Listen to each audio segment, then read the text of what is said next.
আজকে আমাদের পরীক্ষা ছিল। এদিকে এত ঠান্ডা, বলার মতো না। আমাদের পরীক্ষা শুরু হবে 11টা থেকে, কিন্তু বাইরে নাস্তা করব, ক্যাম্পাসে যাব, সব মিলিয়ে একটু আগেই বের হলাম। প্রায় 10টার সময় রুম থেকে বের হয়েছি। বের হয়ে দেখি আমার হাত পা সব বরফের মতো হয়ে যাচ্ছে। ওরে বাবা, এত ঠান্ডায় মানুষ বাঁচে কিভাবে?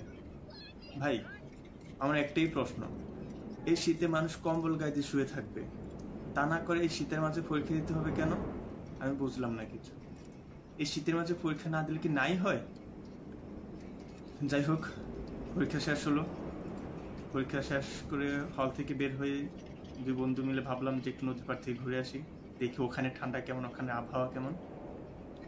তাছাড়া উত্তরবঙ্গের মানুষ এই শীতের মাঝে কিভাবে সার্ভাইভ করে, ওদের জীবনযাত্রা মান কিভাবে কাজকর্ম করে। নদীর মাঝে গেলে দেখা যায় যে অনেকেই এই শীতের মাঝেও মাছ ধরে। এই তো চলে আসলাম এখন নদীর পাড়ে। উরি বাবা, এখানে এত ঠান্ডা, বলার মতো না। যেমন ঠান্ডা তেমন বাতাস। বাতাসের কারণে হয়তো ঠান্ডাটা বেশি উপভোগ হচ্ছে, আমি জানি না, বুঝতে পারতেছি না।